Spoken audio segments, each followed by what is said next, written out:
Lockdown में अपने क्षेत्र के मज़दूरों की मदद करने वाले अरुण सिंह जी, इनके पर्सनल लाइफ के बारे में थोड़ा जानने की कोशिश करते हैं, क्योंकि ये बिहार से नागपुर आए थे और आज जो ये लॉकडाउन का दौर चला, सबसे ज़्यादा अगर किसी को मदद किसी ने की होगी तो इन्होंने की है।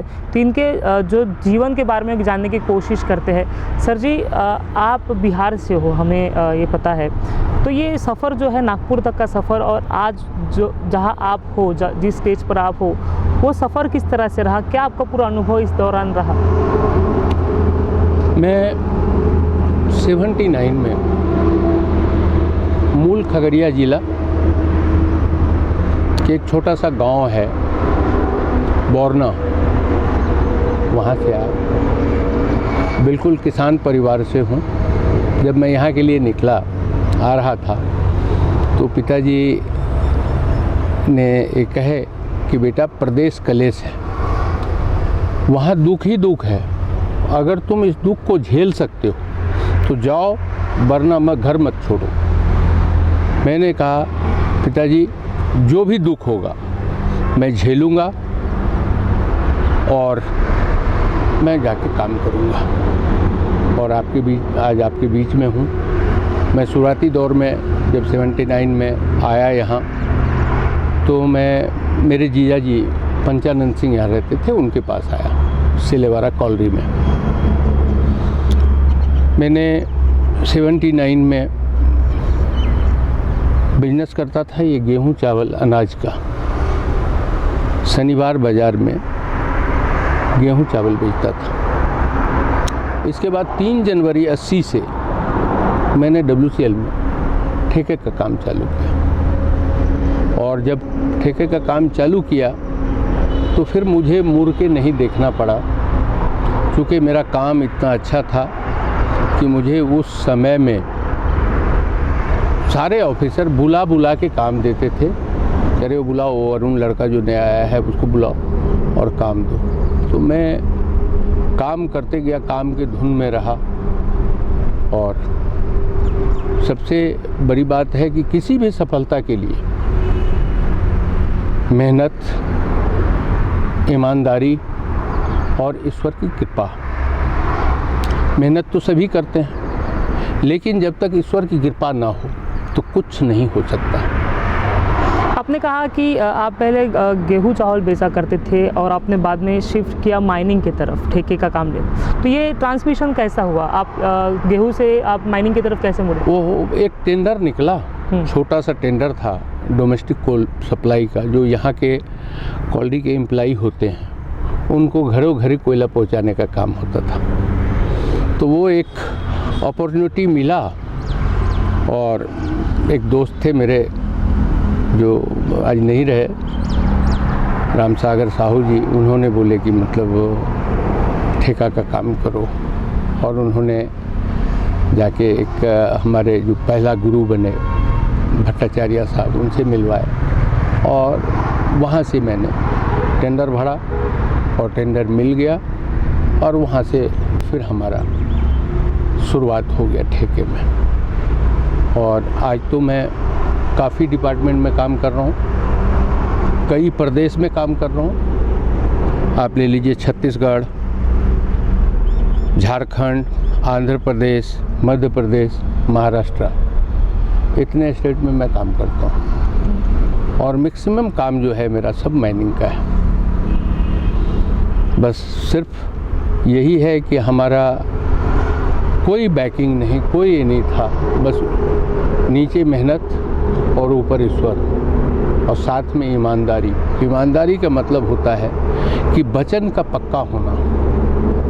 अगर आपका कोई बिल या कोई काम 100 रुपये के लिए रुका है, और वो 100 रुपये पेमेंट होने के बाद आपको 10,000 रुपये मिलेगा, लेकिन आप वो मजबूर हैं कि 100 रुपये अगर जुगाड़ नहीं कर पा रहे हैं तो आपका 10,000 रुका है, तो आप इसमें बर्बाद हो गए। तो इसलिए कमिटमेंट का पक्का होना, कि आदमी में एक विश्वास होना कि नहीं, ये फला ने मतलब ये बोला है फला दिन तो फला दिन करेगा। इसलिए कभी भी मार्केट मतलब तेज होना चाहिए, और सफलता का ये भी बहुत बड़ा एक कारण है। एक कहते हैं कि मेहनत की बहुत ज़्यादा ज़रूरत होती है सफलता के लिए। लेकिन आपकी अगर स्टोरी देखा जाए तो इसे आप लगभग चांस कहोगे कि आपने टेंडर भरा और वो मिल गया। अगर वो टेंडर नहीं मिलता था तो आज आप गेहूँ चावल ही बेचते थे। हाँ, जो भी है मतलब हाँ। ये तो त्रिया चरित्रम पुरुषस्य भाग्यम देव्यो न जाने कतो मनुष्य। मैं तो यहाँ सिर्फ मजदूरी करने आया, काम करने आया कि 2 पैसे कमाऊँगा। मुझे थोड़ी था कि मैं यहाँ आके ऐसा बनूँगा, ये करूँगा और वो हो जाएगा। हम एक रोजी रोटी के तलाश में यहाँ आए और ईश्वर की कृपा हुई। अकेला चला था, लोग जुड़ते गए और कारवा बनता गया और आज कम से कम मतलब 2000 आदमी हमारे मतलब साथ काम करते हैं। ऐसा भी होता होगा कि जब आप घर से निकले, बिहार से नागपुर के लिए निकले, तो कई लोगों ने बोला होगा कि मूर्ख है, मूर्खपना कर रहा है, ये गलत है, वो नहीं करेगा, वो जाके मजदूरी करेगा, उसके ऊपर क्या करेगा वहाँ पे। नहीं अभी क्या बोलते हैं लोग जब? देखिए क्या होता है, भाग्य की बात है। मैं तो पहले चीज़ एक ही बताया ना कि हमारे पिताजी ने जो मुझे कहे कि परदेश कलेश है। परदेश कलेश का मतलब कि प्रदेश में दुख ही दुख है। आप कोई भी नया जगह जा रहे हो, कोई जान पहचान नहीं, कुछ नहीं, तो दुख ही दुख है ना। आप अपना जान पहचान बनाओगे, आपको मतलब लोग पहचानेगा, इसके लिए समय लगता है। और अगर आपका अच्छा व्यवहार है, अच्छा काम है, तो लोग फिर आपको चाहेंगे, मानेंगे। अगर आप अच्छे नहीं हो तो कोई क्यों मतलब माने। लोगों का क्या राय थी, मतलब आप नागपुर में आए तो लोगों ने किस तरह से आपको अप्रिशिएट किया, या फिर किस तरह से लोगों ने आपका मदद तो की? हम जब आ गए, एक बार आ गए, तो इसके बाद जब हम गए 82 में मेरी शादी हुई, तो वहाँ से सिर्फ फ़ोन आया कि मतलब तुम्हारा शादी तय कर दिया हूँ, आ जाओ। गए भाई, शादी करके आ गए। फिर मैंने अपने बड़े भाई को भी यहाँ बुलाया। आज मैं परिवार के 200 सदस्य कम से कम यहाँ अपने रिश्तेदारों के हैं और मैक्सिमम लोगों को लाया मैंने। सब लोग अपने रोजी रोटी से लगे हैं, काम कर रहे हैं। महाराष्ट्र के बारे में क्या बताओगे कि देखिए, महाराष्ट्र के बारे में मैं इतना कहूँगा कि अगर मेरा जन्मभूमि बिहार है तो मेरा कर्म भूमि महाराष्ट्र है। मैं इस माटी और उस माटी, दोनों माटी को उतना ही प्यार करता हूँ कि जितना जन्मभूमि का हक है उतना कर्म भूमि का भी हक है, और मैं यही धारणा से जीता हूँ। एक आप कई लोगों के लिए रोल मॉडल हो, क्योंकि कई ऐसा चीज़ होता है कि लोग आ जाते हैं, कुछ करने की उनको एक जुनून होता है लेकिन नहीं कर पाते, लेकिन आप जैसे व्यक्तित्व है जो उनको एक प्रेरणा देते हो कि अगर मेहनत करोगे तो आगे बढ़ोगे। तो उन लोगों के लिए क्या एक संदेश आप हमारे माध्यम से? देखिए, मेरा तो एक ही है कि कड़ी मेहनत, ईमानदारी, सबसे पहला जो चीज़ हमारे बस में है कि हम कड़ी मेहनत कर सकते हैं, ईमानदारी से चल सकते हैं। बाकी सफलता तो मालिक के हाथ है। कारण मैं तो ये पहले भी बोला कि मेहनत तो सभी करते हैं, लेकिन जब तक ईश्वर की कृपा ना जुड़े उसमें, तब तक आदमी आगे नहीं बढ़ता। तो मैं कॉन्ट्रैक्टर रहते हुए ऐसे बातों बातों में बैठे थे। मैं कभी होटल बिजनेस को नहीं समझता था। बातों बातों में बैठे थे, एक रांची का लड़का था, बोले कि मतलब मेरे के लिए एक ढाबा खोल दीजिए। और ढाबा खोलते खोलते आज मैं एक होटल खोल दिया। एक डायरेक्टर आया, विनोद कुमार, ऐसे ही बैठे थे, हम बोले आपके साथ फिल्म बनाएंगे। मैंने फिल्म बना डाला। तो वो कब क्या कराने वाले हैं ईश्वर, वो कब क्या आपसे करा लेंगे, ये आपके दिमाग में मतलब अपने दिमाग में रहता नहीं। वो जब चाहे, जिससे जो चाहे वो करवा सकते हैं, और उनके इच्छा के विरुद्ध एक पत्ता हिल नहीं सकता है। आप अपने सफलता का श्रेय किसको दोगे, जो आप सफल हो फिलहाल? देखिए, सफलता का तो मेरे सबसे प्रेरणा स्रोत जो मेरे पिताजी हैं, आज नहीं रहे, 1 सितंबर 15 को गुजर गए। तो उनकी प्रेरणा से, उनकी सिद्धांत से मैं यहाँ तक का सफ़र तय किया हूँ। यहाँ आने के बाद हमारे कई गुरु हुए, कारण कि बगैर गुरु ज्ञान नहीं होता। बिना गुरु ज्ञान नहीं होता। तो हम जिस डिपार्टमेंट में काम करते थे तो वहाँ एक न एक आपका गुरु होना चाहिए। कारण कि हम तो ठहरे बिहारी आदमी, इतनी बारीकी चीज़ कॉन्ट्रैक्टरशिप का समझना, तो वो गुरु सब जो जिनको गुरु बनाए वो गुरु समझाते रहे और हम बढ़ते रहे। एक बिहारी 100 पे भारी कहावत है, तो आपके लिए सटीक बैठती है शायद। देखिए, ऐसा जो भी हो, बिहारी में मेहनत करने का जुनून है, हिम्मत है, ताकत है। आज आपको ये बताऊं, यहाँ पे लोग बोलते हैं मैं धरती पुत्र। मैं यहाँ 20 साल से एक जूनियर कॉलेज चला रहा हूँ और सुनेंगे मराठी मीडियम चला रहा हूँ और गरीब बच्चे को पढ़ाता हूँ। कोई फीस नहीं है हमारे स्कूल का और ये फुल्ली समाज सेवा है मेरा। मैं समाज से जुड़ा हूँ, चूँकि मैंने गरीबी और अमीरी दोनों देखी है, इसलिए मुझे अनुभव है कि आदमी को क्या तकलीफ़ होती है। कभी किसी का फटा कपड़ा देख के हंसना नहीं चाहिए उसको। कल क्या पता कि वो मेरा बॉस बन जाए। इसलिए कभी भी कोई भी गरीब पे कभी भी हंसना नहीं चाहिए। सबका इज्जत है, सबका सम्मान है। कल क्या होगा, कल किसके किस्मत में क्या है, कोई नहीं जानता।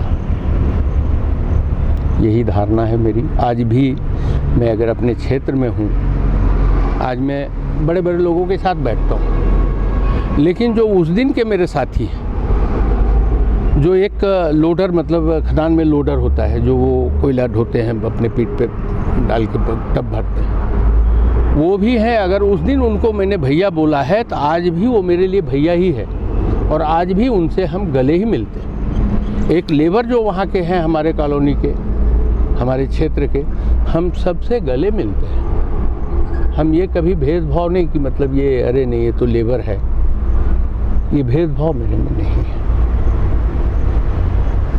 और यही है, बस सबके बीच में हूँ, सबके साथ जुड़ा हूँ, सबका प्यार मिलता है, सबको प्यार देता हूँ। तो सर धन्यवाद हमसे बात करने के लिए। तो अरुण सिंह जी की जो लाइफ जर्नी है, मुझे 2 बेटा 1 बेटी है। बड़ा बेटा जो है न्यूजीलैंड से MBA करके अभी हमारे बिजनेस में हाथ बटा रहा है। जो बाहर प्रदेश का काम है वो देखता है। छोटा बेटा केतन को आप देख ही लिए, जो अभी आपके साथ था। ये ग्रेजुएशन करके ये भी थोड़ा थोड़ा काम देखता है, क्रेशर और ये सब जो है आसपास के काम में हाथ बटाता है। मेरी बेटी है जो 2016 बैच की IAS अफसर है। अभी प्रेजेंट में वो बिहार कैडर में है और अभी प्रेजेंट में वो कटिहार ज़िले में डिप्टी डेवलपमेंट कमिश्नर के पोस्ट पे है, कटिहार ज़िला बिहार। और एक हमारी मलकिन है, आपकी वाइफ मलकिन, मतलब हाँ, घर के मालिक बोलते हैं भाई। सबसे बड़ा तो वही है। आज देखिए, जब माता पिता थे तो एक डांटने का उनका अधिकार था। अब तो माता पिता दोनों छोड़ के चले गए, तो एक आदमी कोई ना कोई टोकने वाला होना चाहिए लाइफ में। तो अब वही पत्नी ही है जो मतलब किसी बात पे टोकारा दे देती है कि नहीं ये गलत है। बिल्कुल सही है भाई। सुनते हो? बिल्कुल सुनना पड़ता है। 100% सुनते हैं या सुनना पड़ता है? 100% सुनते हैं। इसलिए कि अगर आपको लगाम न लगे तो आप तो बेलगाम हो जाएंगे जी। और कोई कहते हैं कि पत्नी से डरता है, पत्नी से डरता नहीं, ये सम्मान करना होता है। देखिए, मैं एक ये बताता हूँ, अपनी तो हर रोज़ नया साल, हर रोज़ ईद दिवाली है। खुश जो मेरे माँ बाप, खुश अगर घरवाली है। अब कहिए 3 ही का नाम क्यों आया? बच्चों का नाम क्यों नहीं आया? भाई का नाम क्यों नहीं आया? और किसी का कोई रिश्तेदार का नाम क्यों नहीं आया? माँ जिसने जन्म दिया, पिता जिसने संस्कार देके हमें यहाँ तक पहुँचाया। पत्नी वो चीज़ है, उसको भी किसी बाप ने माँ ने बड़े प्यार से पाला और एक झटके में आपके हाथ में दे दिया हाथ। अगर उसको कष्ट हो गया तो आप फिर मर्द काहे गए? बोलिए, सही बोल रहा हो या गलत है? सही। अगर आप मर्द हैं तो पत्नी को कभी कोई कष्ट नहीं होना चाहिए। आपने इतनी बात साझा कर दी तो एक बात मैं और पूछ लेता हूँ आपसे। आपने कहा कि 1982 में आपकी शादी हुई, आप नागपुर में थे और आपने जाके उनसे शादी करी, आपने पत्नी को नहीं देखा था? नहीं देखा था। तो किस तरह से आपने पसंद किया, किस तरह से फिर? नहीं, हमारे यहाँ जो है ना बिहार में वो देखने वाला सिस्टम ही नहीं, मतलब ये था। और आज भी हमारे गांव वगैरह में जो है ना, चूँकि फुल्ली हम किसान परिवार से, आज भी यहाँ मैं खेती बाड़ी ये वो देख रहे हैं कि मतलब मैं बस गार्डन में घूमते रहता हूँ। कुछ ना कुछ मतलब वो खेती के प्रति लगाव जो है वो लगाव, यहाँ पे कुछ खेती वेती भी लिए, खेती भी करते हैं। तो कारण जिसका जिस तरफ लगाव होता है ना, तो वो तो आज भी हमारे गांव में जो है, आज भी लड़की देखने का सिस्टम है ही नहीं है। बस वो पूछा जाता है, जैसे कोई वो गांव से, अरे वो कोई मतलब आता है ना, जैसे चूड़ी बेचने वाला, ये वाला वो वाला, अरे फला बाबू की लड़की कैसी है देखने में, तो वो बताते हैं। या पंडित जी जो जाते हैं वो बताते हैं कि नहीं लड़की बहुत अच्छी है, तो उस पर शादी होती है। अब ये तो शहर में अभी ये हो गया कि ये शहरी कि भाई लड़का लड़की देखेगा, मिलेगा, बातचीत करेगा। हमारे समय में ऐसा कुछ नहीं था। बस जो हो गया हो गया, जो तय कर दिए गार्जियन ने, उस पर कोई क्वेश्चन का कोई गुंजाइश नहीं रहता। अपने बच्चों की शादी किस तरह से करोगे आप? वही नहीं, अपने बच्चों को तो हमने मतलब ये किया कि हमने दोनों बेटे की शादी यहाँ किया, अपने होटल में। हमने 1 रुपये नहीं लिया, जो भी है शानदार ढंग से शादी किया दोनों बेटों की, और लड़की वाले को यहीं बुला लिया मैंने और यहीं शादी किया। हालांकि अब हमारे बड़े बेटे की शादी की जहाँ तक बात करोगे ना आप, तो शादी के पहले न मैंने देखा लड़की, न लड़की के बाप ने, पिताजी ने लड़के को देखा, क्योंकि ये न्यूजीलैंड में था। हम बैठे और 5 मिनट में तय हो गया, और हो गया कि शादी तय हो गई। मैं उनको फ़ोन किया कि भाई आ जाओ, तुम्हारी शादी मतलब तय कर दिए। आया और मतलब वो शादी हो गई।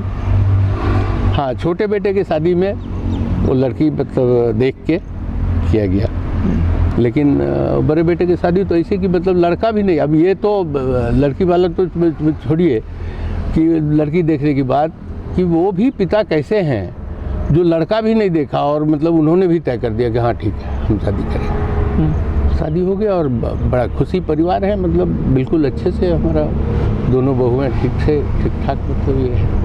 एक छोटी सी पोती है अभी आई है, बड़े बेटे की लड़की। बस यही मेरा छोटा परिवार है। घर में जाने के बाद बच्चे के साथ खेलते आप? बस वही एक खिलौना है अभी जो उसके साथ खेलते रहते हैं। तो सर धन्यवाद हमसे बात करने के लिए।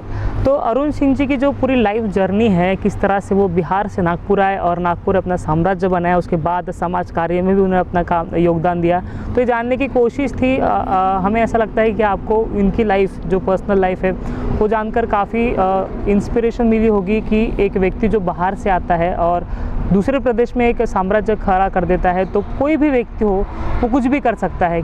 अगर आप, ये ज़रूर नहीं है कि आप किसी प्रदेश से हो वहीं पे आप साम्राज्य बना सकते हो। कोई भी व्यक्ति में अगर मेहनत करने की जिद्द हो, आगे बढ़ने की अगर एक इच्छा शक्ति हो, तो वो कुछ भी कर सकता है। ये हमें अरुण सिंह से बात करने के बाद काफ़ी पता चलता है। तो आप देख रहे थे V24 तास। नमस्कार।